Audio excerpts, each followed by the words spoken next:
मेरा नाम शिवम है। मैंने उसके सामने एक शर्त रखी थी कि उसे पूरे 10 दिन मेरे साथ मेरी पत्नी बनकर रहना होगा और बदले में मैं उसकी बहन के इलाज का पूरा खर्च उठाऊंगा। मेरी बात सुनते ही वह भोली भाली मासूम सी लड़की जैसे पत्थर की हो गई। उसकी आंखें बंद थी और वह बिना कुछ बोले वहीं बैठी रही। कुछ ही पलों बाद उसकी आंखों से आंसू बहने लगे और रोते हुए उसने कहा कि वह एक विधवा है।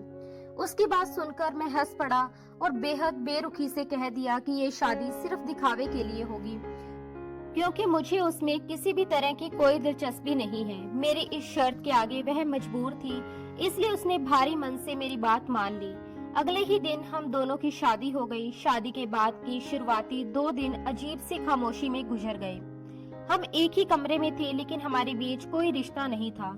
2 दिन के बाद जब मैं किसी जरूरी काम से कमरे में आया तो मैंने देखा कि वह आंखें बंद किए दोनों हाथ समेटे हुए मन ही मन प्रार्थना कर रही थी।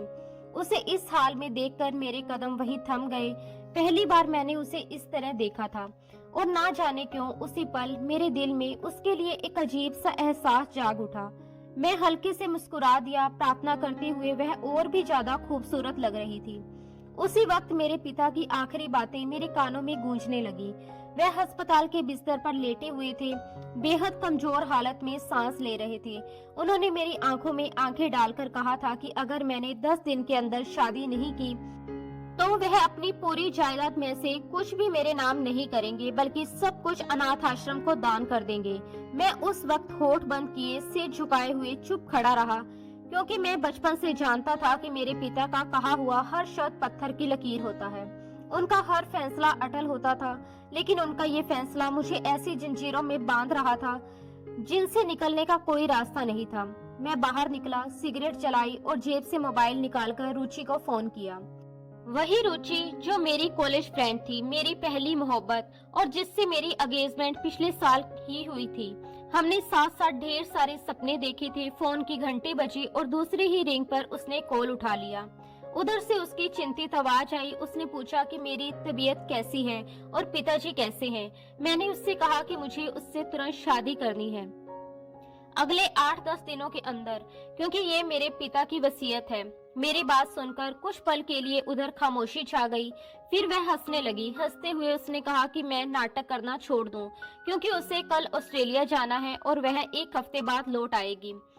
तब आराम से शादी कर लेंगे। उसने ये भी कहा कि जायदाद की चिंता मत करो, तुम अपने पिता का इकलौता बेटा हो और सब कुछ आखिरकार तुम्हारा ही होगा। उसकी बात सुनकर मैं चुप रह गया, क्योंकि वह नहीं जानती थी कि कुछ फैसले हालात की मजबूरी में लिए जाते हैं, चाहकर भी बदले नहीं जा सकते। मैंने गुस्से और बेचैनी में सख्त शब्दों में कहा, तुम पागल हो गई हो क्या? मेरी बात को सीरियस क्यों नहीं ले रही हो? मैं मजाक नहीं कर रहा हूँ। अगर 8 से 10 दिन के अंदर हमारी शादी नहीं हुई तो सब कुछ खत्म हो जाएगा। तुम समझ क्यों नहीं रही हो कि मेरे पास वक्त बहुत कम है? मेरी आवाज में घबराहट साफ झलक रही थी, लेकिन शायद वह उसे समझना ही नहीं चाहती थी। उसने थोड़ी देर चुप रहकर बेहद ठंडे लहजे में कहा, तो क्या मेरे साथ ही शादी करना जरूरी है? अगर तुम्हें इतनी जल्दबाजी में शादी करनी है तो किसी और लड़के से कर लो। 8-10 दिन के लिए किसी के साथ सिर्फ दिखावे की शादी कर लो। मुझे वैसे भी तमाशों से नफरत है और मैं इस तरह की उलझनों में नहीं पड़ना चाहती। उसके शब्द मेरे दिल में किसी नुकीली चीज की तरह चुभ गए थे। मैं कुछ और कह पाता उससे पहले ही उसने फोन काट दिया। मैं कुछ देर तक मोबाइल की स्क्रीन को देखता रह गया, जैसे उम्मीद कर रहा हूँ कि वह दोबारा कॉल कर लेगी, लेकिन ऐसा नहीं हुआ। मैंने लंबी सांस ली और आंखें बंद कर ली। वह अच्छी तरह जानती थी कि मेरे पिताजी की वसीयत क्या है, फिर भी उसने इनकार कर दिया था। शायद उसे लगा होगा कि मैं मजाक कर रहा हूँ, या शायद उसे यकीन नहीं हुआ होगा कि मैं उसके बिना इतना बड़ा फैसला ले सकता हूँ। मगर हालात ऐसे बन चुके थे कि मेरे पास कोई दूसरा रास्ता बचा ही नहीं था। उस समय मेरी सोच, मेरी भावनाएं और मेरे फैसले सब हालात के हाथों मजबूर हो चुके थे।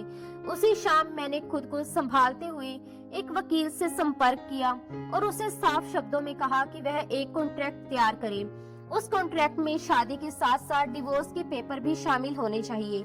ये शादी सिर्फ 10 दिनों के लिए होनी थी, पूरे 10 दिन, उससे एक दिन भी ज्यादा नहीं। उसके बाद वह लड़की चाहे तलाक ले, अलग हो जाए या अपनी जिंदगी अपनी मर्जी से जिए, मुझे कोई आपत्ति नहीं होनी थी।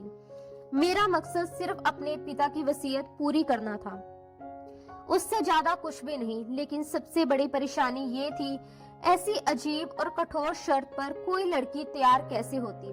कौन अपनी जिंदगी का इतना बड़ा फैसला सिर्फ 10 दिनों के लिए लेता? मैंने बहुत सोचने के बाद एक ऐसी कंपनी से संपर्क किया जो मजबूर लोगों के रिश्ते करवाने का दावा करती थी। ऐसे रिश्ते जो जरूरत और हालात के कारण बनते हैं, ना कि मोहब्बत या सपनों के कारण। अगली सुबह मैं जल्दी उठ गया था। आईने के सामने खड़े होकर खुद को देख रहा था, जैसे खुद से सवाल कर रहा हूँ कि क्या मैं सही कर रहा हूँ। फिर भी मैंने अपनी शादी की शेरवानी खुद चुनी। उस शेरवानी में कोई उत्साह नहीं था, कोई खुशी नहीं थी, बस एक औपचारिकता थी, एक रस्म जिसे निभाना मेरी मजबूरी बन चुकी थी। अंदर कहीं एक अजीब सी उलझन लगातार मुझे परेशान कर रही थी।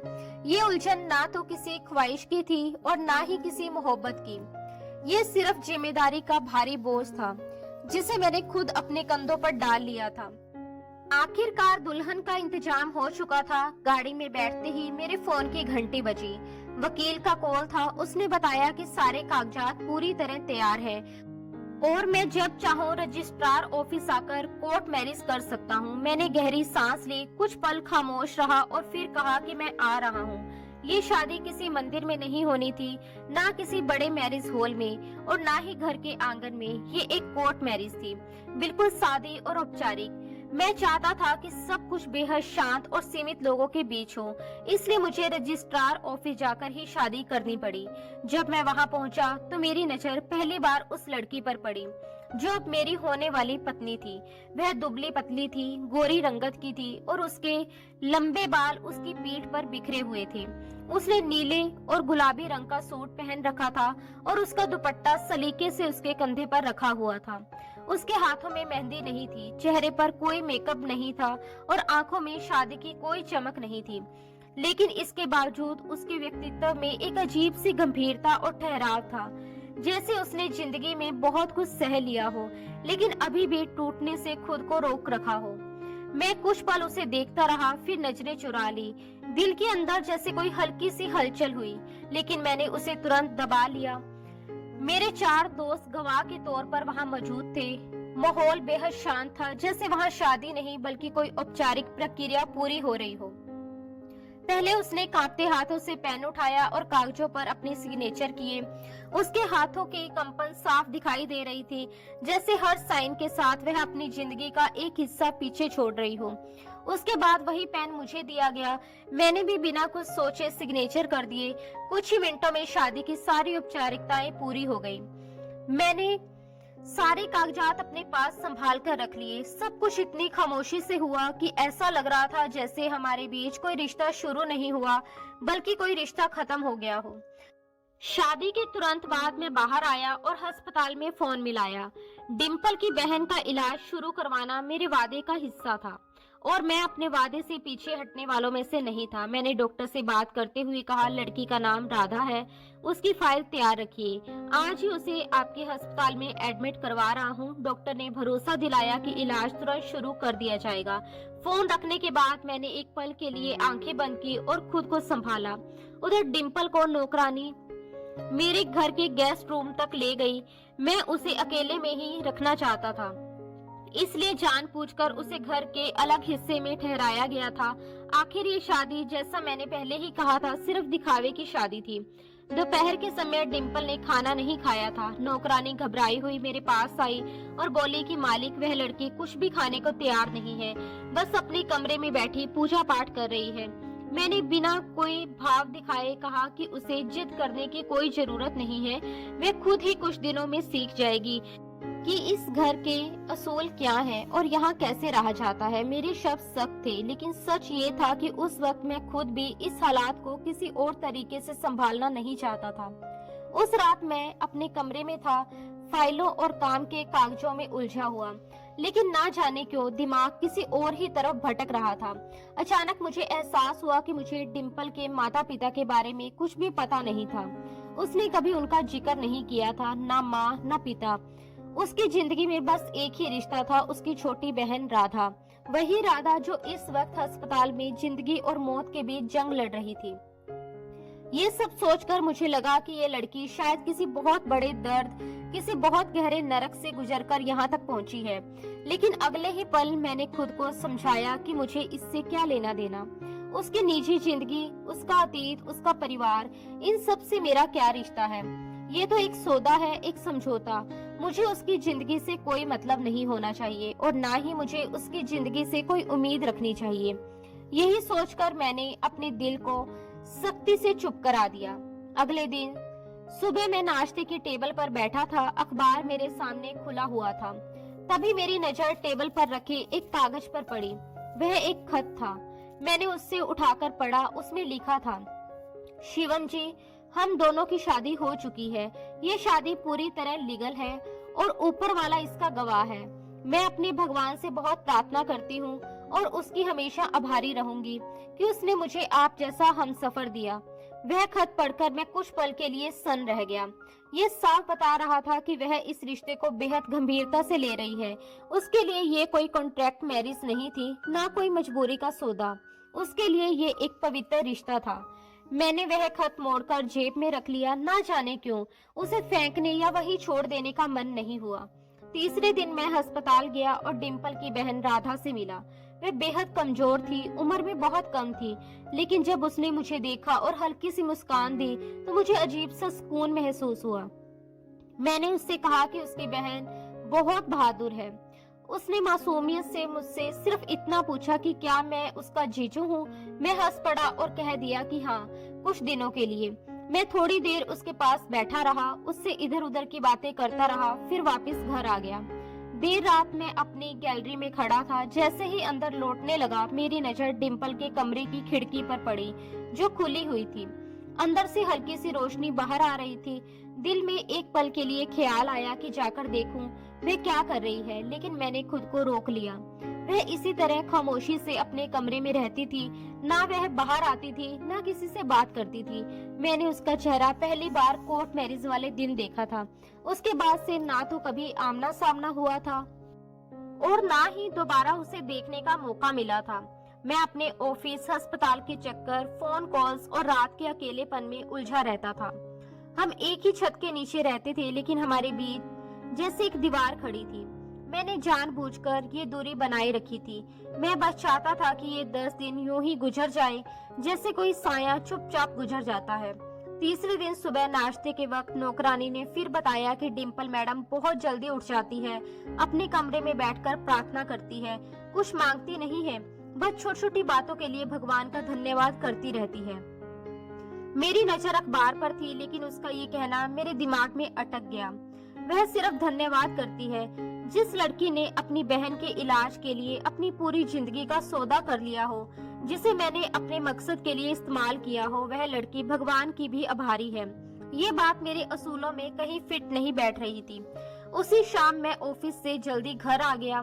बाहर तेज बारिश हो रही थी, आसमान में बादल गरज रहे थे और चारों तरफ अजीब सी बेचैनी फैली हुई थी। घर में कदम रखते ही मुझे लगा कि आज माहौल कुछ बदला हुआ है, जैसे कोई अनकही बात हवा में तैर रही हो। कोट उतारते हुए मैं गैलरी की तरफ गया। डिम्पल के कमरे की खिड़की से हल्की सी रोशनी बाहर आ रही थी और दरवाजा भी आधा खुला हुआ था। ना जाने क्यों मेरे कदम खुद ब खुद ओर शोर बढ़ गए। मैं दबे पांव अंदर गया और वहीं रुक गया। वह हाथ जोड़कर प्रार्थना कर रही थी। कमरे में कोई आवाज नहीं थी। वह बिल्कुल खामोशी से बैठी हुई थी, आंखें बंद थी और उसके हाथ जुड़े हुए थे। मैंने उसे उस दिन पहली बार ठीक से देखा था। उसका चेहरा सादा और बेहद शांत था। वह चांद जैसा नहीं था, क्योंकि चांद में भी दाग होते हैं, और उसके चेहरे पर तो कोई दाग नहीं था। ना शिकन, ना बनावट, ना दिखावे की चमक, बस एक अजीब सा सुकून था। ऐसा सुकून जो आंखों से उतरकर सीधे दिल तक चला जाए। मैं कुछ पल वहीं खड़ा उसे देखता रहा।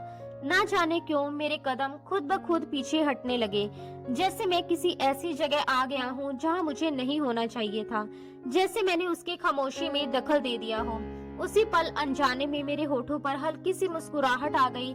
मैंने धीमी आवाज में बस इतना कहा, इंटरेस्टिंग, और बिना कोई शोर किए वहां से पलट आया। अगले दिन शाम के वक्त अचानक लाइट चली गई। पूरे घर में अफरा तफरी मच गई। नौकर इधर उधर भागने लगे। पता चला कि जनरेटर में कोई खराबी आ गई है। मैंने खुद फ्लैशलाइट उठाई और सिस्टम चेक करने चला गया। काफी देर बाद जब मैं वापस लौट रहा था तो उसके कमरे के सामने से गुजरा तो देखा कि अंदर पूरी तरह अंधेरा था। बस खिड़की से आती चांदनी कमरे में फैल रही थी और फर्श पर हल्की रोशनी बिखेर रही थी। न जाने क्यों मेरे कदम वहीं रुक गए। मैंने हल्के से दरवाजा खटखटाया। अंदर से उसकी धीमी आवाज आई, जी कौन? मैंने कहा, लाइट चली गई है, सब ठीक है ना? अगर किसी चीज की जरूरत हो तो बता देना। उसने बिना किसी घबराहट के जवाब दिया, नहीं सब ठीक है, आपका शुक्रिया। रोशनी हमेशा अंधेरे में अपना रास्ता ढूंढ ही लेती है। उसका ये जवाब मुझे कुछ लम्हों के लिए वहीं रोक गया। मैंने दरवाजा नहीं खोला, बस खामोशी से पलट आया। रास्ते भर यही सोचता रहा कि ये कैसी लड़की है जो दुख में भी शिकायत नहीं करती, अंधेरे में भी उम्मीद की बात करती है और खामोशी में ऐसे शब्द कह जाती है जो भीतर तक गूंजने लगते हैं। मैंने देर रात अपनी डायरी खोली और बिना कुछ सोचे सिर्फ एक लाइन लिख दी, ये लड़की चुप रहती है मगर हर लम्हा कुछ न कुछ कह जाती है। मैं जानता था कि उसका चेहरा अब मेरे दिमाग में उतर चुका है। रात को नौकरानी ने आकर बताया कि डिम्पल मैडम खाने में सिर्फ चावल और दही ही मांगती है, उसके अलावा कुछ नहीं। मैंने सिर हिलाकर कहा, जो वह मांगे बिना कोई सवाल किए दे दिया करो। अगले दिन सुबह मेरे कमरे के दरवाजे पर एक ट्रे रखी हुई थी। उसमें चाय का एक कप, एक छोटी सी कटोरी में ड्राई फ्रूट्स और साथ में एक लिफाफा था। लिफाफे के अंदर एक खत था जिसमें लिखा था, आप मेरा बहुत ख्याल रखते हैं, जैसे मैं आपके लिए कोई मेहमान हूँ, लेकिन मैं आपकी पत्नी भी हूँ। मेरा भी फर्ज बनता है कि मैं आपका ध्यान रखूं। उस खत को पढ़ते ही मुझे एहसास हो गया कि वह दीवार जिसे मैंने जानबूझकर अपने और उसके बीच खड़ा किया था अब धीरे धीरे कमजोर पड़ने लगी है। फिर पूरा दिन ऐसे ही गुजर गया। रात काफी हो चुकी थी। मैं अपने कमरे में बैठा फाइलों में उलझा हुआ था, लेकिन दिमाग में बस वही घूम रहा था, वह चाय, वह खत और वह चेहरा। सब कुछ जैसे मेरे दिमाग की दीवारों पर चिपक गया हो। मोबाइल देखा तो रात के 2:30 बज चुके थे। अचानक एक अजीब सी बेचैनी होने लगी, जैसे इस घर की हवा में मेरा दम घुट रहा हो। मैं उठकर गैलरी में आ गया। रोशनी हल्की थी। पानी पीने के लिए किचन की तरफ बढ़ा ही था कि अचानक एक धीमी मगर भीतर तक उतर जाने वाली सिसकी सुनाई दी। मैं चौंक गया। आवाज उसी कमरे की तरफ से आ रही थी। मैं धीरे धीरे कदम बढ़ाता हुआ वहां पहुंचा। दरवाजा पूरी तरह बंद नहीं था, बस थोड़ा सा खुला हुआ था। मैंने अंदर झांक कर देखा। वह जमीन पर बैठी हुई थी, अपने दोनों घुटनों को सीने से लगाए और खामोशी से रो रही थी। उसका सिर झुका हुआ था, चेहरा दुपट्टे की आड़ में आधा ढका हुआ था, जैसे वह अपनी टूटन को दुनिया से छुपाना चाहती हो। मैं कुछ पल दरवाजे पर खड़ा रहा, ये समझने की कोशिश करता हुआ कि अंदर जाऊं या वहीं से लौट जाऊं। दिल और दिमाग के बीच एक अजीब सी खींचतान चल रही थी। आखिर हिचकिचाते हुए मैं अंदर चला गया। बिना कुछ कहे किचन से लाया हुआ पानी का गिलास टेबल पर रख दिया। गिलास रखने की हल्की सी आवाज से वह चौंक गई। उसने धीरे से सिर उठाया और मेरी तरफ देखा। उसकी आंखें लाल थी, लेकिन उसमें कोई सवाल नहीं था, बस थकान और खामोशी थी। मैंने बहुत धीमी आवाज में कहा, पानी पी लो। उसने नजरें चुरा ली। उसके हाथ कांप रहे थे। उसने गिलास उठाने की कोशिश की, लेकिन उंगलियों में इतनी ताकत नहीं थी कि उसे थाम सके। मैं आगे बढ़ा और गिलास अपने हाथ में ले लिया। जैसे ही मैंने गिलास उसकी तरफ बढ़ाया, उसी लम्हे उसके हाथ मेरे हाथ से टकरा गए। उसके हाथ ठंडे थे, ऐसे जैसे उसमें कोई गर्मी नहीं, बस मिट्टी सी ठंडक हो। मैंने फौरन अपना हाथ पीछे खींच लिया। उसकी छुअन मेरे अंदर कहीं गहराई तक उतर गई थी। अगले ही पल मैंने खुद को झटका दिया।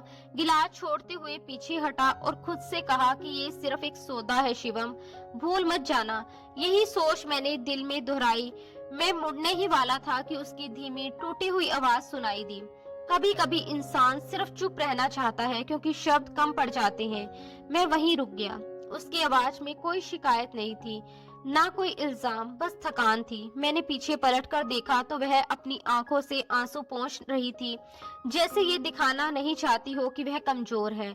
मैंने बस इतना कहा, अगर कुछ चाहिए हो तो बता देना, और बिना कुछ और बोले कमरे से बाहर निकल आया। अगली शाम डॉक्टर का फोन आया। उसने बताया कि राधा की टेस्ट रिपोर्ट पहले से बेहतर है। ये सुनकर मुझे सुकून मिला। मैं खुश था, लेकिन ये खुशी अधूरी थी, क्योंकि जिसके लिए मैं ये सब कुछ कर रहा था वह खुद खामोशी की दीवारों के पीछे छुपी हुई थी। मैं ऑफिस जाने के लिए तैयार हो रहा था कि बाहर कुछ शोर सुनाई दिया। थोड़ी देर बाद नौकर ने आकर बताया, सर बाहर एक मैडम आई है, कह रही है कि आपकी मंगेतर है। उन्होंने अपना नाम रुचि बताया है। ये सुनते ही मैंने गर्दन झटक दी। वह ऑस्ट्रेलिया से वापस आ गई थी। मैंने गहरी सांस ली और कहा कि उन्हें ड्राइंग रूम में बिठा दो, मैं आ रहा हूँ। दरवाजा खुलते ही रुचि अंदर दाखिल हुई। उसका अंदाज हमेशा की तरह तेज और बेबाक था।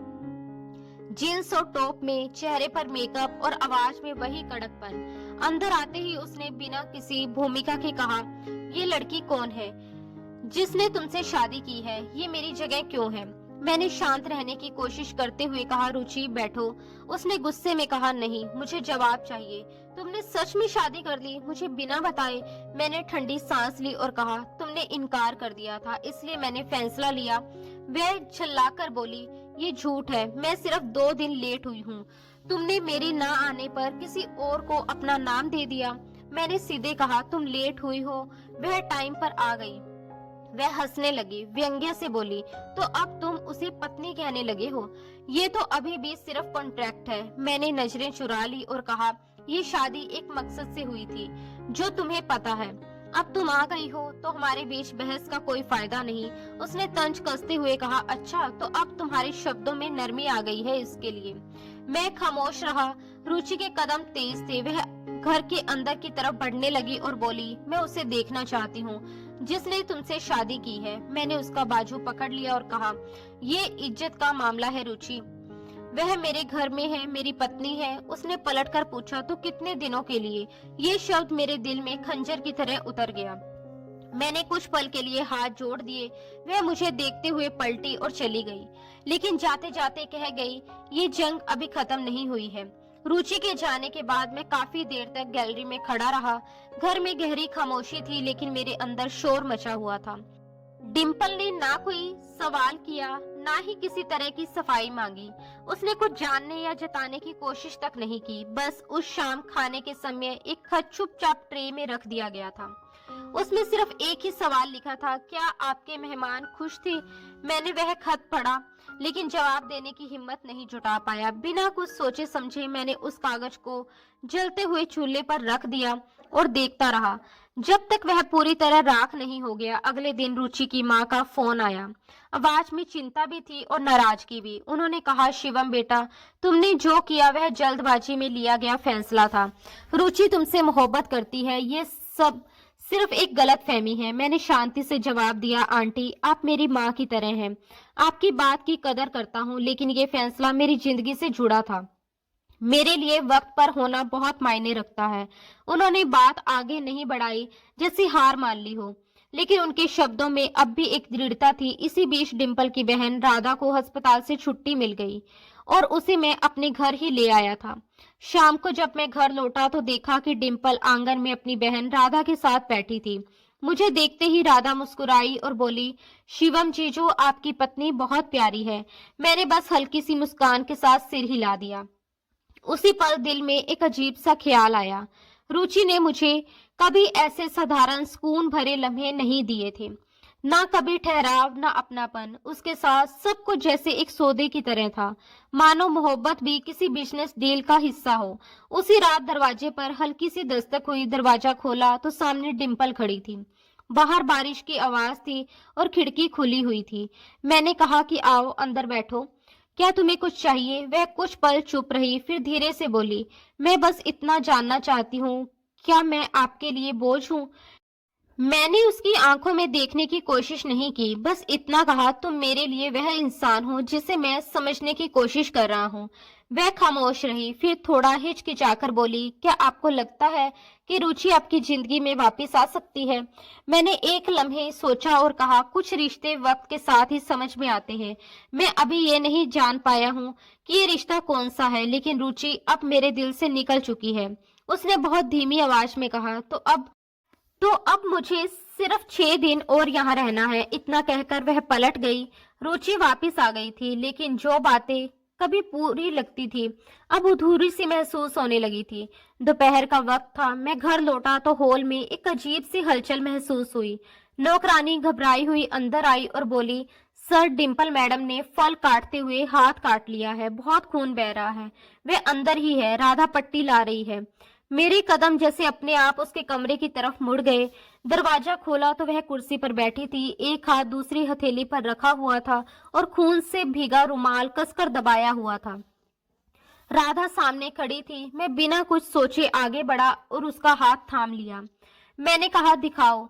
वह चौंक कर मेरी तरफ देखने लगी, लेकिन धीरे से उसने हाथ आगे बढ़ा दिया। कट बहुत गहरा नहीं था, मगर खून काफी बह चुका था।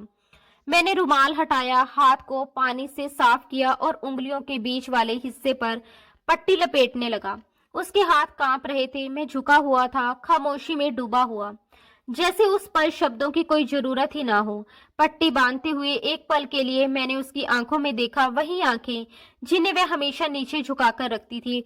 उस नजर में एक ठहराव था और वह ठहराव सीधा मेरी तरफ था। मैंने धीमी आवाज में पूछा, क्या हुआ था?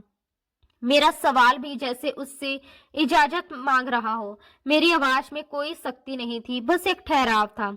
डिम्पल ने हल्की सी सांस ली, जैसे भीतर बहुत कुछ समेटे बैठी हो। फिर उसने बेहद नरम लहजे में कहा, कभी कभी किसी का हक छीनने पर ऊपर वाला खुद सजा दे देता है। उसके ये शब्द सुनते ही मेरे हाथ रुक गए। मैं कुछ कहने के लिए उसका चेहरा देखने लगा। उसकी आंखों में ना पछतावा था, ना शिकायत, ना ही किसी पर इल्जाम। वह बस एक सच कह रही थी, ऐसा सच जिसे वह शायद अपने ऊपर ही लागू मान चुकी थी। मैंने बिना कुछ कहे बहुत सावधानी से उसके हाथ की पट्टी पूरी की, फिर शांत स्वर में कहा, कभी कभी जो चीज हमें छीनी हुई लगती है वह असल में ऊपर वाले की तरफ से दी हुई होती है, और जो चीज अपनी लगने लगती है वही कई बार आजमाइश बन जाती है। डिम्पल ने सिर झुका लिया। उसने ना कोई बहस की, ना कोई सफाई दी। उसका यूं चुप रह जाना ही जैसे हर जवाब बन गया। वह लम्हा बहुत छोटा था, एक जख्मी हाथ, थोड़ी सी पट्टी और कुछ कहे अनकहे शब्द, लेकिन वही लम्हा मेरे दिल पर गहरा निशान छोड़ गया था। अगले दिन जब मैं लौट कर आया तो देखा कि राधा दरवाजे पर बैठी कपड़ों की सिलाई कर रही थी। उसने मुझे देखते ही हाथ हिलाया और मुस्कुराकर बोली, जीजू, आपको पता है आपकी पत्नी कितनी अच्छी कढ़ाई करती है, मेरे लिए गिफ्ट बना रही है। मैंने राधा की तरफ देखा, फिर नजर झुका ली। मेरे होठों पर एक हल्की सी मुस्कान आ गई, जिसे मैं खुद भी ठीक से समझ नहीं पाया। उसी रात मैं डिम्पल के कमरे के दरवाजे पर रुका और हल्की सी दस्तक दी। मैंने पूछा, क्या मैं अंदर आ सकता हूँ? उसने सिर हिलाकर इजाजत दी। कमरा साफ सुथरा था। एक कोने में वह पट्टी रखी हुई थी जो मैंने उसके हाथ पर बांधी थी। मैंने कहा, पट्टी अभी भी बांध कर रखना जरूरी है। उसने बहुत शांति से जवाब दिया, ये निशानी है। कुछ तकलीफें ऐसी होती है जिन्हें खुद को याद रखने के लिए संभाल कर रखा जाता है। मैं कुछ नहीं बोल पाया, बस कुछ देर वहीं बैठा रहा। फिर धीरे से कहा, कभी कभी तकलीफें हमें वो बातें सिखा देती हैं जो आराम कभी नहीं सिखा पाता। उसने हल्का सा सिर हिला दिया, जैसे ये मान रही हो कि हर चीज पर हक जताया नहीं जा सकता। कुछ रिश्ते बनाए नहीं जाते, बस निभाए जाते हैं। उसके शब्दों की गहराई में मैं खुद को डूबता हुआ महसूस कर रहा था। एक वक्त था जब मैंने सोचा था कि ये शादी सिर्फ एक कॉन्ट्रैक्ट है, लेकिन अब ये रिश्ता मेरे अंदर सांस लेने लगा था। डिम्पल मेरे सामने बैठी थी, सिंपल चेहरा, भरा हुआ दिल, हाथ पर बंधी पट्टी। वह पट्टी उसके हाथ पर थी, लेकिन उसका असर मेरी सांसों में उतर चुका था। अपने कमरे में लौटकर मैंने डायरी खोली और बिना ज्यादा सोचे लिख दिया, जख्म दो तरह के होते हैं, एक शरीर पर, दूसरा आत्मा पर। वह दोनों दे गई थी और दोनों पर मरहम भी वही रख रही थी। फिर मैंने मोबाइल उठाया, वकील का नंबर देखा, लेकिन फोन नहीं किया। 10 दिन पूरे होने में अब ज्यादा वक्त नहीं बचा था, मगर दिल कह रहा था कि शायद ये रिश्ता खत्म होने के लिए ही नहीं बना। डिम्पल के जख्म मेरे दिल पर गहरे निशान छोड़ चुके थे। उस दिन दोपहर कुछ ज्यादा ही खामोशी थी। बाहर हल्की सी धूप थी। मैं ऑफिस से जल्दी वापस आ गया था। टेबल पर चाय नहीं थी, जो रोज की तरह होती थी। मैंने दरवाजा खोला और बिना किसी जल्दबाजी के गैलरी की तरफ बढ़ गया। आंगन में डिम्पल बैठी हुई थी। उसके हाथ में एक ट्रे थी जिसमें चाय के 2 कप और कुछ बिस्किट सलीके से रखे हुए थे। उसने बहुत साधारण सी साड़ी पहन रखी थी, लेकिन उसी सादगी में वह कुछ अलग ही लग रही थी। ना कोई बनावट, ना कोई दिखावा। वह वहीं रुक गया, बस उसे चलते हुए देखता रहा। उसके कदम धीमे थे, जैसे वह किसी जल्दबाजी में नहीं थी। उसकी नजरें हमेशा की तरह नीची थी, मगर उसके चेहरे पर एक अजीब सी सोच ठहरी हुई थी, जैसे मन में बहुत कुछ चल रहा हो और शब्द रास्ता ढूंढ रहे हों। जब वह मेरे पास पहुंची तो मेरे मुंह से अपने आप निकल गया, तुम्हारी आंखें बहुत कुछ कहती हैं, लेकिन तुम्हारे होठ हमेशा खामोश क्यों रहते हैं। उसने हल्के से पलकें झपकाई, ट्रे से चाय का कप उठाकर मेरे हाथ में दिया और बहुत धीमी आवाज में सिर्फ इतना कहा, काश ये सब हकीकत होती। उसके ये शब्द जैसे पूरे आंगन में ठहर गए। चाय की खुशबू, हवा की हलचल, मेरी सांसें, सब कुछ एक पल के लिए रुक सा गया। मैंने कप थामा और अनजाने में एक कदम पीछे हट गया। अगर ये हकीकत नहीं थी तो झूठ भी नहीं लग रही। मैंने कुछ कहना चाहा, मगर शब्द पूरे नहीं हुए। उसने सिर झुका लिया, जैसे बात सुन ली हो लेकिन जवाब देना जरूरी ना समझा हो। हम दोनों सोफे पर आकर बैठ गए। मैंने चाय का पहला गर्म मगर सुकून देने वाला घुट लिया। मैंने सहज ही पूछा, राधा का इलाज कैसा चल रहा है। उसने हल्के स्वर में कहा, अब काफी बेहतर है, बस एक आखिरी टेस्ट बाकी है। मैंने कहा कि ठीक है, मैं खुद उसे लेकर जाऊंगा।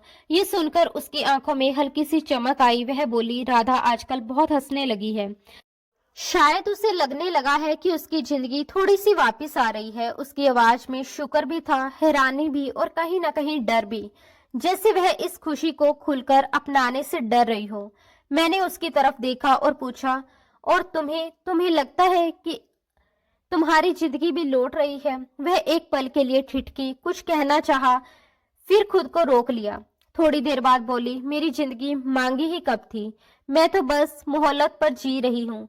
उसके ये शब्द सीधे मेरे दिल में उतर गए। मैंने चाय का कप टेबल पर रखा और कहा, डिम्पल, क्या तुम सच में मोहल्लत पर मिली हो, या मैंने ही तुम्हें अपने वक्त की जिद में खरीद लिया था।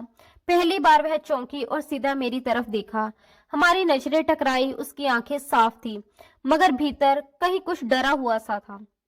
उसने धीरे से कहा, शायद दोनों बातें सच हैं। मैंने कहा, तुम्हें वक्त की मजबूरी थी और मुझे एक वादा पूरा करना था। हम दोनों ने वो कर दिया, जिसका इरादा ना तुम्हारा था ना मेरा। फिर मैंने पूछा, तो फिर ये चाय, ये एहसास, ये सब क्या है। उसने बहुत नरमी से जवाब दिया, ये सब वो है जो हकीकत नहीं है, लेकिन दिल हकीकत मान बैठा है। उसके शब्द ऐसे थे जैसे वह खुद भी उनसे बचना चाह रही हो। बीच में खामोशी आ गई। कुछ ऐसे लम्हे गुजरे जब हम दोनों ने कुछ नहीं कहा, लेकिन सब कुछ बोल रहा था। फिर वह उठी, खाली ट्रे समेटी और दरवाजे की तरफ बढ़ गई। मैंने धीमी आवाज में कहा, डिम्पल। वह नहीं रुकी, ना पीछे मुड़ी। मैंने फिर कहा, अगर मैं कहूं कि ये सब हकीकत बन सकता है। इस बार वह रुक गई, जैसे उसकी सांसें थम गई हो। फिर बहुत धीरे से बोली, हकीकत वो होती है जो सबके सामने हो। हमारा रिश्ता सिर्फ 10 दिन का है और अब सिर्फ 2 दिन बाकी हैं। मैं कुछ नहीं बोला, बस उस दरवाजे को देखता रहा जहां से वह ओझल हो गई थी। रात को मैंने राधा से बात की, वह बहुत खुश थी। उसने बताया, आज डिम्पल दीदी बहुत मुस्कुरा रही थी, कह रही थी कि कुछ प्रार्थनाएं वक्त पर सुन ली जाती हैं। मैंने पूछा, और तुमने क्या कहा। वह हंसकर बोली, मैंने दीदी से कहा, कभी कभी इंसान खुद प्रार्थना बनकर आता है और आप उनकी प्रार्थना बन गए हो। मैंने उसके सर पर हाथ रखा। दिल से एक सवाल उठता रहा, क्या मैं सच में किसी की प्रार्थना बन सकता हूँ, या अब भी वही इंसान हूँ जो हर चीज को कागजों और शर्तों में तोलता है। रात को अपने कमरे में बैठकर मैंने वह फाइल, शादी के कॉन्ट्रैक्ट वाले पेपर फिर से निकाली। सिर्फ 2 दिन बाकी थे, वही 2 दिन जिनके बाद मैं आजाद था और डिम्पल भी। मगर अजीब बात यह थी कि दिल उस आजादी से डरने लगा था। उस दिन मौसम कुछ अजीब सा था। बाहर हवा चल रही थी, पेड़ों की टहनियां आपस में टकराकर सरसराहट पैदा कर रही थी, लेकिन कमरे के अंदर अजीब सी घुटन भरी गर्मी थी। मैं अपने स्टडी रूम में बैठा हुआ था। सामने मेज पर फाइल खुली पड़ी थी। कागजों पर नजर टिकाने की पूरी कोशिश कर रहा था, मगर आंखें बार बार दरवाजे की तरफ उठ जाती थी। डिम्पल पूरे दिन कहीं दिखाई नहीं दी थी, न दोपहर में, न शाम को, न ही रात में खाने पर। ये बात मुझे खटक रही थी। नौकरानी ने आकर बताया कि डिम्पल मैडम ने कहा है कि उन्हें आराम करना है, शायद सर में तेज दर्द है। मैंने बस गर्दन हिला दी, लेकिन दिल को तसल्ली नहीं मिली। भीतर कहीं एक अजीब सी बेचैनी घर करने लगी थी, जैसे कोई अनकहा डर धीरे धीरे दिल के किनारों को कुरेद रहा हो। मैंने घड़ी देखी, रात के 11:30 हो चुके थे। कुछ देर और बैठा रहा, खुद को समझाता रहा कि बेवजह चिंता कर रहा हूँ। फिर अचानक कुर्सी से उठा और कमरे से बाहर निकल आया। मेरे कदम अपने आप उसके कमरे की तरफ बढ़ने लगे। दरवाजा आधा खुला हुआ था। मैंने धीरे से अंदर कदम रखा। कमरा बिल्कुल वैसा ही था, हर चीज अपनी जगह पर सलीके से रखी हुई, मगर डिम्पल वहां नहीं थी। मैंने उसका नाम पुकारा, डिम्पल। मेरी आवाज कमरे में गूंजकर लौट आई, लेकिन कोई जवाब नहीं आया। दिल और तेज धड़कने लगा। मैं बाहर निकला। पूरा घर खामोश था, मगर उस खामोशी में भी जैसे कोई चीख छुपी हुई थी। तभी गैलरी की तरफ से एक हल्की सी आहट सुनाई दी। मैं तेजी से उधर बढ़ा और जो देखा उसने मेरे पैरों तले जमीन खिसका दी। डिम्पल जमीन पर गिरी पड़ी थी। गुलाबी रंग के कपड़ों में उसका चेहरा बिल्कुल पीला पड़ चुका था, होठ सूखे हुए थे और सांसें बहुत धीमी चल रही थी। डिम्पल, मैं चीख पड़ा और दौड़कर उसके पास पहुंचा। उसका सिर उठाकर अपनी गोद में रखा। हाथ कांप रहे थे, उसकी नस टिटोली, धड़कन बहुत कमजोर थी। मैंने जोर से चिल्लाया, गाड़ी निकालो। नौकर दौड़ते हुए बाहर भागा। मैंने उसे उठाया जैसे कोई टूटा हुआ परिंदा हो जिसे उड़ना ही नहीं आता। बिना वक्त गवाए मैं उसे लेकर अस्पताल की तरफ निकल पड़ा। रास्ते भर उसके हाथ मेरी उंगलियों में जकड़े हुए थे। मैं बार बार बुदबुदा रहा था, बस पहुंच रहे हैं, तुम्हें कुछ नहीं होगा, मैं हूं ना तुम्हारे साथ। अस्पताल पहुंचते ही मैं उसे इमरजेंसी वार्ड में ले गया। डॉक्टर दौड़ते हुए आए। इंजेक्शन, ऑक्सीजन, सवालों की बौछार। कुछ देर बाद एक डॉक्टर मुझे अलग ले गया और गंभीर आवाज में बोला, सर, उन्होंने नींद की गोलियां ली हैं, मात्रा काफी ज्यादा थी, आप इन्हें वक्त पर ले आए वरना अंजाम बहुत बुरा हो सकता था। मैं वहीं जमीन पर बैठ गया। होठ सूखे हुए थे। बस एक ही सवाल निकला, वह जिंदा है ना? डॉक्टर ने सिर हिलाया। मैं कुर्सी पर आकर बैठ गया। दिमाग सुन्न था। दिल में सिर्फ एक सवाल घूम रहा था, उसने ऐसा क्यों किया? सुबह डॉक्टर ने बताया कि पेशेंट को होश आ गया है, हालत बहुत कमजोर है, ज्यादा बात नहीं कर पाएगी। मैं उसके कमरे में गया। वह बिस्तर पर निढाल पड़ी थी, आंखें धीरे धीरे खुल रही थी। मैं पास बैठ गया और उसका हाथ थाम लिया, जो अब भी ठंडा था। मैंने बहुत धीमी आवाज में पूछा, तुमने ये सब क्यों किया? मेरी आवाज में कोई सख्ती नहीं थी, बस एक कांपती हुई सच्चाई थी। उसने कोई जवाब नहीं दिया, बस आंखें बंद कर ली, जैसे शब्दों की ताकत ही खत्म हो गई हो। घर लौटकर मैं सीधे उसके कमरे में गया। हर दराज खोली, उसका सामान देखा। कपड़ों और छोटी छोटी चीजों के बीच एक पतली सी डायरी रखी मिली। मैं वहीं बैठ गया और डायरी खोली। पहला पन्ना खाली था, दूसरा भी, तीसरा भी। चौथे पन्ने पर एक लाइन लिखी थी, मैं विधवा नहीं हूँ। मेरा दिल धड़ से रह गया। अगली लाइन में लिखा था, मैं तलाकशुदा हूँ। मेरे हाथ रुक गए, दिल जोर जोर से धड़कने लगा। अगले पन्ने पर शब्द बिखरे हुए थे, जैसे किसी ने रोते हुए लिखे हों। उसने मुझसे मोहब्बत नहीं की, बस मुझे इस्तेमाल किया। मेरा शरीर, मेरी इज्जत, मेरा सुकून, सब उसके खेल का हिस्सा था।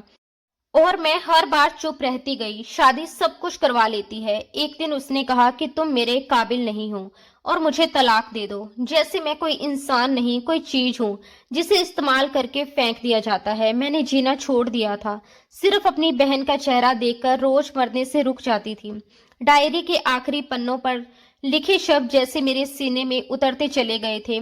उसमें लिखा था, फिर तुम मेरी जिंदगी में आए शिवम, और तुमने कहा कि सिर्फ 10 दिनों के लिए मैं तुम्हारी पत्नी बन जाऊं। उस पल मुझे लगा कि शायद अब शरीर को बेचने का काम कानूनी हो गया है।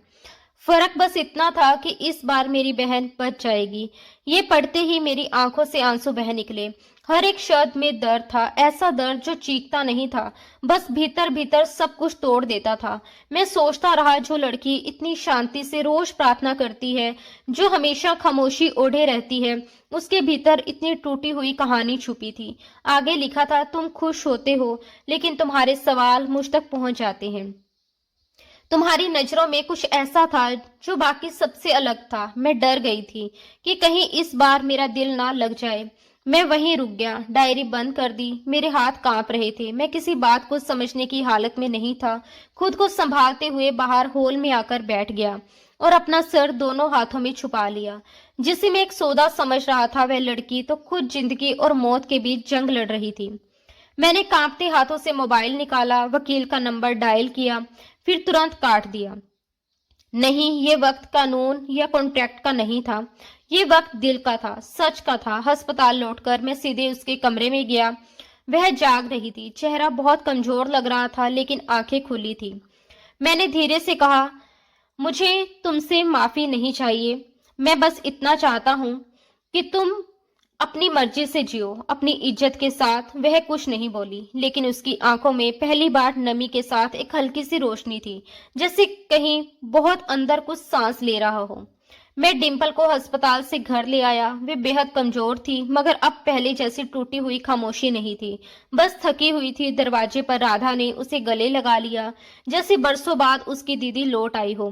घर का माहौल अजीब सा था। मैंने उसे गेस्ट रूम में नहीं भेजा, उसे अंदर वाले कमरे में ठहराया, वही कमरा जो कभी मेरे मम्मी पापा का हुआ करता था। वहां सुकून था, धूप कम आती थी मगर रोशनी हमेशा रहती थी। शाम को मैं स्टडी रूम में बैठा फाइलें देख रहा था कि बाहर गाड़ी रुकने की आवाज आई।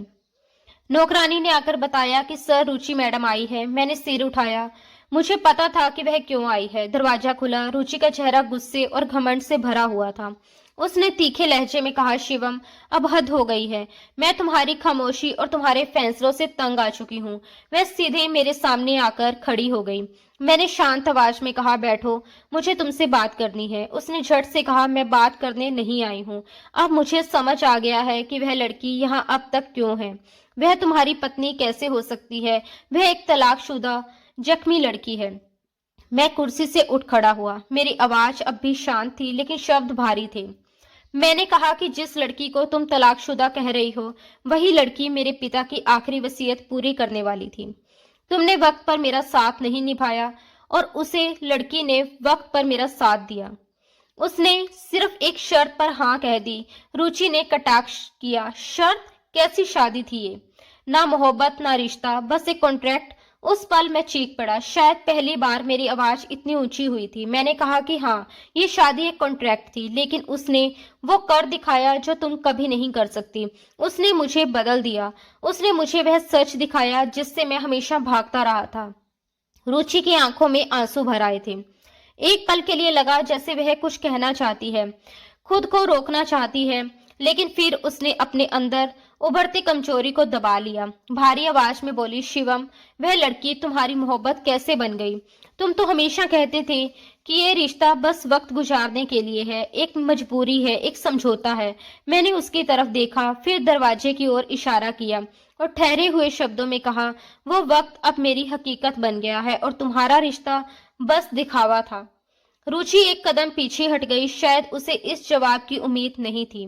उसकी आवाज में अब हैरानी और डर दोनों थे। उसने पूछा, तो फिर तुम उसे एक्सेप्ट करने वाले हो? मैंने सिर हिलाकर मना किया और कहा कि नहीं, मैंने उसे एक्सेप्ट नहीं किया, वह खुद मेरे वजूद का हिस्सा बन गई है। ये सुनते ही उसके चेहरे पर जलन साफ झलकने लगी। उसने कंधे उचका दिए, जैसे खुद को मजबूत दिखाना चाहती हो। तीखे लहजे में बोली, तुम मेरे साथ ऐसा नहीं कर सकते शिवम। मैंने शांत लेकिन साफ आवाज में कहा, मैंने तुम्हारे साथ वही किया जो तुम्हारे बिहेवियर ने मुझे सिखाया। तुमने मेरी मजबूरी को तमाशा समझा और उसने उसी मजबूरी में जान डाल दी। रुचि झुंझला गई, बोली, मैं तुम्हारे पिता की पसंद थी। मैंने बिना हिचक जवाब दिया, नहीं, तुम मेरे पिता की शर्त से भागी थी और वह उसी शर्त का हिस्सा बनी। पलटते हुए उसने आखिरी तीर चलाया। उस लड़की की सच्चाई तुम्हें ले डूबेगी शिवम। मैंने सख्त शब्दों में कहा, मुझे उसकी सच्चाई में डूबना मंजूर है, लेकिन तुम्हारे झूठ में जीना नहीं। रुचि चली गई। उसके कदमों की आवाज धीरे धीरे दूर होती चली गई, मगर मैं वहीं खड़ा रहा। दरवाजा बंद करने की हिम्मत नहीं हुई, जैसे किसी रिश्ते का आखिरी सिरा अभी भी हवा में लटक रहा हो। कई लम्हों बाद मैंने गहरी सांस ली और खुद से कहा, जिससे शादी की उससे मोहब्बत हो गई। उस रात मैंने अपने कमरे की लाइट बंद कर दी। डिम्पल के कमरे की तरफ देखा। दरवाजा बंद था, लेकिन भीतर से हल्की सी रोशनी छनकर बाहर आ रही थी। मैं उस रोशनी को देर तक देखता रहा, जैसे वह सिर्फ रोशनी नहीं, सुकून हो। फिर मैं स्टडी रूम में गया, अपनी डायरी निकाली और लिखा, इश्क कुछ मांगता नहीं, बस वक्त के दायरे में खुद को सौंप देता है, और मैं बह चुका हूँ उसकी आहट में, उसकी खामोशी में और उसके सब्र में। अगले दिन नाश्ते की टेबल पर डिम्पल नजर नहीं आई। घर में हलचल थी लेकिन उसकी मौजूदगी नहीं थी। नौकरानी ने बताया कि वह अभी आराम कर रही है और दोपहर को आएंगी।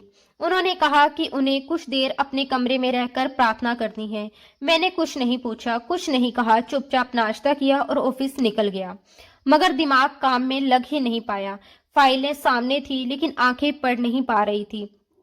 हर बार डिंपल का चेहरा सामने आ जाता। कुछ ही देर में मैंने फैसला किया कि बिना किसी को बताए घर वापस लौट आया। जैसे ही घर की दहलीज पर कदम रखा, राधा दौड़ती हुई आई। चेहरे पर मासूम सी खुशी थी। उसने उत्साह से कहा, आज दीदी ने नई डिश बनाई है, आपको खिलाने के लिए कहा है। मैं मुस्कुरा उठा और कहा, तो फिर देर किस बात की, मैं तैयार हूँ। किचन में दाखिल हुआ तो देखा डिंपल टेबल सजा रही थी। उसके चेहरे पर एक अलग सी चमक थी, जैसे आज वह भीतर से हल्की हो। मैंने उसे देखते हुए धीरे से कहा, कल रुचि आई थी। वह एक पल को रुक गई, मेरे चेहरे की तरफ देखा और बोली, मुझे पता था उसने आना ही था। मैंने आगे बढ़ते हुए कहा, डिंपल, तुम वो हो जिसने मेरे और मेरे पिता दोनों की इज्जत बचाई है। उसने नजर उठाई, कुछ कहना चाहा लेकिन शब्द जैसे उसके होठों पर आकर रुक गए। बस मुझे देखती रही। मैंने हिम्मत करके कहा कि डिंपल, मैं तुमसे मोहब्बत करने लगा हूँ। वह हल्के से मुस्कुरा दी, जैसे ये बात वह पहले से ही जानती हो। फिर नजर नीचे झुका ली। उस खामोशी में बहुत कुछ था। वह जानती थी कि अब ये रिश्ता सिर्फ शब्दों या समझौते तक सीमित नहीं रहा। 10 दिन यूं ही गुजर गए। सुबह आंख खुली तो बंगले में सब जाग चुके थे, लेकिन एक अजीब सा सन्नाटा पसरा हुआ था। खिड़की से धूप अंदर आ रही थी। घड़ी देखी, सुबह के करीब 6 बज रहे थे। दिल में अजीब सी बेचैनी हुई, जैसे वक्त कुछ कह रहा हो, जैसे कोई याद दिला रहा हो कि समय पूरा हो चुका है। बाहर निकला तो किचन में हलचल थी। राधा नाश्ते की चीजें टेबल पर रख रही थी, लेकिन डिंपल कहीं नजर नहीं आई। मैंने धीरे से पूछा, डिंपल कहाँ है? राधा ने नजर झुकाते हुए कहा, वह अपने कमरे में है, शायद सामान पैक कर रही हैं। ये शब्द जैसे मेरे शरीर से सारी ताकत खींच ले गए। मैं कुछ बोल नहीं पाया। खामोशी ही मेरा जवाब बन गई। ऐसा लगा जैसे हर शब्द गले में अटक रहा हो। दोपहर के करीब मैं उसके कमरे की तरफ गया। दरवाजा खुला हुआ था। अंदर कदम रखा तो देखा डिंपल जमीन पर बैठी थी। सामने सूटकेस खुला था। कुछ कपड़े रखे जा चुके थे, कुछ वह धीरे धीरे फोल्ड कर रही थी। उसकी हर हरकत में ठहराव था, जैसे उसने ये फैसला बहुत पहले ही कर लिया हो। मैं दरवाजे पर ही रुक गया। कुछ देर वहीं खड़ा रहा। उसने मेरी तरफ देखा नहीं, या शायद जानबूझकर नजर नहीं मिलाई। थोड़ी देर बाद उसने शांत आवाज में कहा, मैं जा रही हूँ। जैसा वादा था, 10 दिन पूरे हो गए हैं, अब मेरा यहाँ कोई हक नहीं रहा। मैं अंदर बढ़ा और कहा, मैंने तुम्हें जाने के लिए नहीं बुलाया। वह कपड़े समेटते हुए बोली, लेकिन आपने रोका भी नहीं। मैं चुप हो गया। फिर उसने कहा, शादी का समय पूरा हो चुका है, वादा भी पूरा हो गया, मेरा रिश्ता खत्म हुआ। अब मैं फिर वही हूँ जो पहले थी, तलाकशुदा, खामोश और मजबूर। मैंने तुरंत कहा, तुम वो नहीं हो।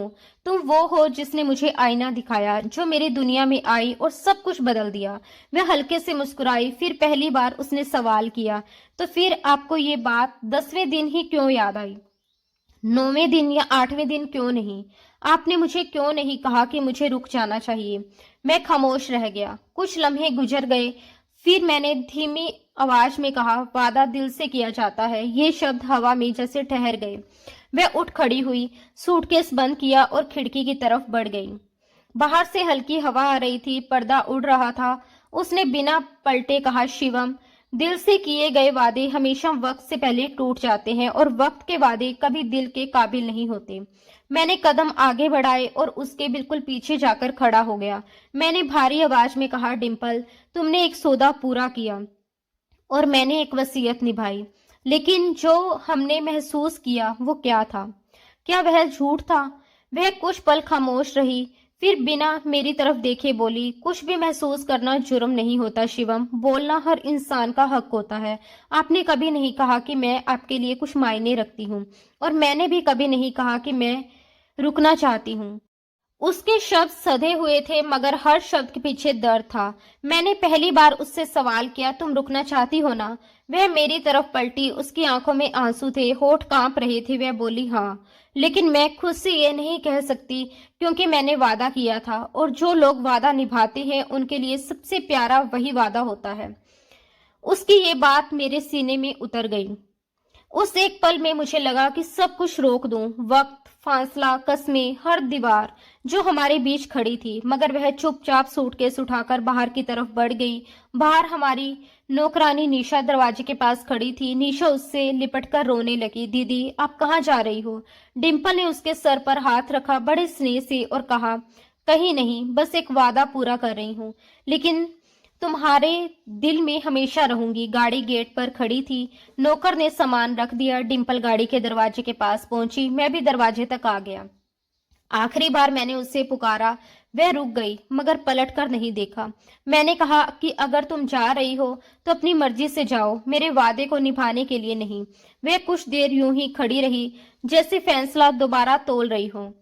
फिर बिना कुछ कहे धीरे धीरे गाड़ी में बैठ गई। दरवाजा बंद हुआ, गाड़ी चल पड़ी। मैं वहीं खड़ा रहा दरवाजे के पास जब तक वह गाड़ी मेरी नजरों से ओझल नहीं हो गई। वह जा चुकी थी। वो 10 दिन जो कभी मुझे बोझ लगते थे, अब ऐसी कमी बन गए थे जिसे कोई भर नहीं सकता था। मैं दरवाजे के पास ही बैठ गया और खुद से कहने लगा, जिस लड़की को मैंने खरीदा हुआ समझा था, उसने मुझे मेरी कीमत का एहसास करवा दिया। शाम ढल रही थी। धूप की रोशनी धीरे धीरे फीकी पड़ रही थी। घर में मैं अकेला था, लेकिन पहली बार अपनी खामोशी में किसी की आवाज गूंजती हुई महसूस हो रही थी। उस रात मुझे नींद नहीं आई। सुबह हुई तो आंखें सूजी हुई थी, मगर दिल में एक फैसला कर लिया था। मैंने ना नाश्ता किया, ना ऑफिस गया, बस गाड़ी निकाली और शहर की सड़कों पर निकल पड़ा। उन गलियों में जहां जिंदगी बिखरी हुई थी। मैं उस पुराने मोहल्ले में पहुंचा जहां वह अपनी बहन के साथ रहती थी। पड़ोसियों ने बताया कि वह वापस आई ही नहीं। मैं फिर अस्पताल गया जहां राधा का इलाज चलता था। वहां से भी यही जवाब मिला, मैडम ने इलाज का सिलसिला रोक दिया है, कहा कि अब कहीं और ले जाएंगी। मेरे दिल में अजीब सी बेचैनी फैलने लगी। मैंने उसकी तलाश की आखिरी उम्मीद थाम ली, वह मंदिर जिसका वह अक्सर जिक्र किया करती थी, जहां वह दर्शन करने जाया करती थी। मैंने सोचा शायद वह मुझे वहीं मिल जाए। शाम ढल चुकी थी जब मैं मंदिर पहुंचा। शहर से काफी दूर ये मंदिर था, फिर भी हर तरफ लोगों की आवाजाही थी। कोई मन्नत मांग रहा था, कोई शुक्रिया अदा कर रहा था। धूप लगभग जा चुकी थी और हवा में धूप बत्ती की खुशबू घुली हुई थी। तभी मेरी नजर मंदिर के एक कोने में बैठी उस लड़की पर पड़ी। मैं दूर ही खड़ा रह गया। दिल ने बिना पूछे कह दिया, वह वही है। डिम्पल हाथ जोड़े, आंखें बंद किए प्रार्थना कर रही थी। उसके होंठ धीरे धीरे हिल रहे थे, जैसे हर शब्द दिल से निकल रहा हो। उसे इस हाल में देखकर मेरी धड़कनें तेज हो गई। मैं कुछ पल वहीं खड़ा रहा, फिर बेहद धीमे कदमों से उसके पास गया। मैंने उसका नाम लिया, डिम्पल। वह चौंक गई, आंखें खोली और जैसे ही मेरी तरफ देखा, उसकी आंखों में आंसू झलक आए। उस एक लम्हे में हमने कोई शब्द नहीं बोले, मगर आंखों ने वह सब कुछ कह दिया जो जुबान कभी नहीं कह सकती। मैंने भारी मगर सच्ची आवाज में कहा, मैं तुमसे सिर्फ शादी नहीं, पूरी जिंदगी मांगने आया हूँ। उसकी आवाज गले में अटक गई, शब्द नहीं निकले, बस आंसू बहते रहे। मैं भी वहीं जमीन पर उसके पास बैठ गया। ऊपर वाले से मन ही मन प्रार्थना की, अगर ये लड़की मेरे नसीब में है तो आज इससे मेरी जिंदगी में हमेशा के लिए शामिल कर दो। मैंने उसे खोने के लिए नहीं पाया था। जो कुछ भी कह रहा था वह पहली बार बिना किसी शर्त के हकीकत था। प्रार्थना के बाद वह खामोशी से उठी। मैंने हाथ आगे बढ़ाया, वह पीछे नहीं हटी। उसने अपने आंसू पोंछे। मैंने कहा कि मुझे पता है मैंने देर कर दी, मगर ये देर तुम्हें समझने में नहीं, अपने दिल को समझने में लगी। तुम तो पहले दिन से ही मेरी सच्चाई बन चुकी थी। वह कुछ देर चुप रही, फिर धीमी आवाज में बोली, शिवम, मैं वादा निभाने गई थी, मोहब्बत छोड़ने नहीं। मैंने तुमसे कभी कुछ नहीं मांगा, बस खुद को थोड़ा सलामत रखना चाहा। मैंने उसकी आंखों में देखते हुए कहा, मैंने तुम्हें अपना सब कुछ मान लिया है। तुम चली गई थी तो लगा जैसे मेरे पास कुछ बचा ही नहीं। मैं चाहता हूँ कि तुम मेरी पत्नी बनो, इस बार बिना किसी कॉन्ट्रैक्ट के, बिना किसी शर्त के। वह फिर खामोश हो गई। कुछ पल बाद बोली, क्या तुम मेरे बीते हुए समय को भी अपनाने का फैसला कर चुके हो? मैंने बिना नजरें हटाए कहा कि हाँ, मैं तुम्हारे साथ हूँ। वह सब झेलने के लिए तैयार हूँ जो तुमने अब तक अकेले झेला है। उसकी आंखों से आंसू बहने लगे। उसने आसमान की तरफ देखा, जैसे आखिरी बार किसी से इजाजत मांग रही हो। फिर उसने मेरा हाथ थाम लिया और मेरे साथ आगे बढ़ गई। मैंने उसकी तरफ देखा और कहा, अपने घर चलो। उसने सिर हिलाया। उसकी आंखों में सुकून था और उसकी उंगलियां मेरी उंगलियों में थी। जिस लड़की को मैंने कभी एक सौदा समझा था, वह अब मेरे दिल की सबसे कीमती सच्चाई बन चुकी थी। वह मेरे साथ गाड़ी में बैठी थी। सड़क पर हर मंजर बदला बदला सा लग रहा था। मेरे अंदर भी सब कुछ बदल चुका था। मेरे बराबर में वह लड़की बैठी थी जिसे मैंने कभी सिर्फ 10 दिन की शादी के लिए चुना था, और अब वह मेरी पूरी जिंदगी बनने जा रही थी। घर पहुंचकर मैंने सबसे पहले अपने कमरे की अलमारी खोली जहां वह कॉन्ट्रैक्ट के पेपर्स रखे हुए थे। मैंने उन कागजों को अपने हाथों से फाड़ दिया और हमेशा के लिए डिम्पल का हाथ थाम लिया। डिम्पल पहली बार खुलकर मुस्कुराई। मैंने उससे वादा किया कि मैं पूरी जिंदगी उसका ख्याल रखूंगा। निशा ने डिम्पल के स्वागत के लिए पूरे घर को फूलों से सजा दिया। हम सब बहुत खुश थे। राधा, डिम्पल की छोटी बहन, वह भी हमारे साथ घर वापस आ गई थी। दरअसल डिम्पल और राधा की जिंदगी कभी आसान नहीं रही थी। बहुत कम उम्र में दोनों के सर से माता पिता का साया उठ चुका था। दुनिया उनके लिए बचपन से ही सख्त हो गई थी। उस उम्र में जब बच्चे सपने देखते हैं, खेलते हैं और भविष्य के बारे में सोचते हैं, उसी उम्र में डिम्पल ने अपने सपनों, इच्छाओं और कमजोरियों को एक तरफ रख दिया था। उसने जिम्मेदारियों को अपने कंधों पर ऐसे उठा लिया था जैसे वह उसका फर्ज नहीं, उसकी पहचान हो। वह सिर्फ राधा की बड़ी बहन नहीं थी, बल्कि उसकी माँ, पिता, दोस्त, सहारा और ढाल भी थी। राधा की बीमारी ने डिम्पल की जिंदगी को और भी मुश्किल बना दिया था। अस्पतालों के चक्कर, दवाइयों का खर्च, अनगिनत रिपोर्ट्स, लंबी कतारें और हर बार डॉक्टर के चेहरे से टपकती अनिश्चितता, इन सब ने डिम्पल को भीतर से थका दिया था। कई रातें उसने अस्पताल की कुर्सियों पर बैठकर काटी थी। कई बार आंसू चुपचाप उसकी आंखों से गिरते थे, लेकिन वह कभी किसी को दिखने नहीं देती थी। फिर भी वह कभी टूटी नहीं। हर सुबह वही हिम्मत, वही खामोश ताकत और वही भरोसा लेकर उठती थी। जब मैंने उससे शादी की बात की थी, तब उसने किसी रिश्ते, प्यार या भविष्य के सपनों की कोई बात नहीं की थी। उसकी आवाज में ना उम्मीद थी, ना शिकायत, बस एक सीधी सी शर्त थी। अगर तुम मेरी बहन का इलाज करवाओगे और उसे अधूरा नहीं छोड़ोगे, तो मैं ये शादी स्वीकार कर लूंगी। उस पल उसकी आंखों में कोई भावुकता नहीं थी, सिर्फ जिम्मेदारी थी। उस समय मैंने इस बात को सिर्फ एक समझौते की तरह देखा था, एक सौदे की तरह। मैंने राधा का इलाज शुरू करवाया और ये जिम्मेदारी अपने ऊपर ले ली। लेकिन वक्त के साथ ये जिम्मेदारी बोझ नहीं, डिम्पल और राधा दोनों धीरे धीरे मेरी जिंदगी का हिस्सा बनती चली गई। वे इस घर में किसी मेहमान की तरह नहीं रही, बल्कि अपने हक से रहने लगी। घर में उनकी मौजूदगी से सन्नाटा नहीं, सुकून आने लगा। डिम्पल मेरी मोहब्बत बन चुकी थी। मैं हर गुजरते दिन के साथ उसे पहले से ज्यादा चाहने लगा था। उसकी खामोशी में भी अपनापन था, उसकी आंखों में भी भरोसा था। एक शाम मैंने उससे कहा, तुम जानती हो, तुम सिर्फ इस घर की बहू नहीं हो, तुम इसकी रोशनी बन गई हो। उसने हल्की सी मुस्कान के साथ जवाब दिया, और आप मेरे दिल की धड़कन। उस पल मैंने उसका हाथ थाम लिया था और दिल से कहा था, अब कभी खुद को मजबूर मत कहना। तुम मेरी पत्नी हो और मैं वादा करता हूँ, अब तुम्हारी जिंदगी में दर्द के लिए जगह नहीं होगी। वक्त आगे बढ़ता गया।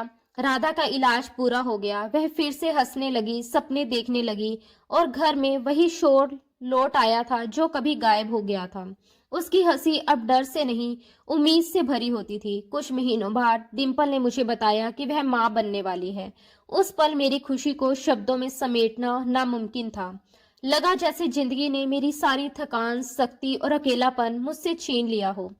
जब डिम्पल ने हमारी बेटी खुशी को जन्म दिया, तो ऐसा लगा जैसे इस घर में सिर्फ एक बच्ची नहीं आई, बल्कि सुकून, उम्मीद और एक नई शुरुआत ने जन्म ले लिया हो।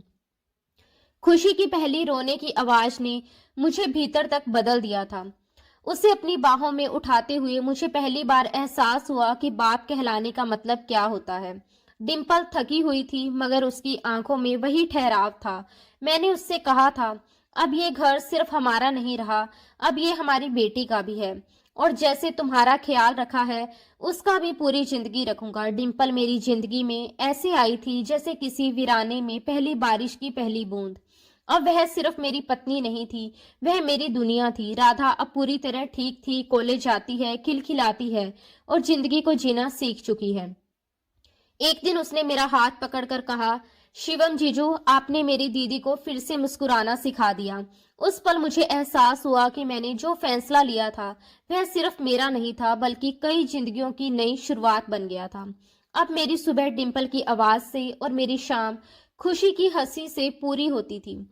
इन दोनों के बीच कहीं मैं खुद को पूरा महसूस करने लगा हूँ। एक शाम हम बालकोनी में बैठे थे। डिंपल ने कहा, जब मैं पहली बार इस घर में आई थी तो मुझे यकीन नहीं था कि ये कभी मेरा हो पाएगा। मैंने उसका हाथ थामकर कहा, और आज ये घर तुम्हारे बिना अधूरा है। हम दोनों खामोश बैठे रहे। कहने को कुछ नहीं था, लेकिन जो महसूस हो रहा था वह शब्दों से कई बड़ा था। अब जब भी मैं डिंपल को देखता हूँ, मन ही मन उस पल का शुक्रिया करता हूँ जब उसने हाँ कहा था, भले ही एक शर्त पर, क्योंकि उसी शर्त ने मेरी पूरी जिंदगी बदल दी। आज मैं पूरे यकीन से कह सकता हूँ कि जिसे मैंने कभी सिर्फ 10 दिनों के लिए अपनी पत्नी माना था, वही अब मेरी हर दिन की वजह, मेरी सबसे कीमती सच्चाई और मेरी पूरी जिंदगी बन चुकी है। दोस्तों, दिल से उम्मीद है कि हमारी ये कहानी आपके दिल तक पहुंची होगी। अगर आपको ये कहानी पसंद आई हो तो वीडियो को लाइक जरूर करें। चैनल पर नए हैं तो हमारे परिवार का हिस्सा बनने के लिए चैनल को सब्सक्राइब करें और नोटिफिकेशन बेल दबाना ना भूलें, ताकि हर नई कहानी सबसे पहले आप तक पहुंचे। आपके प्यार और सपोर्ट के लिए दिल से धन्यवाद दोस्तों। राधे राधे।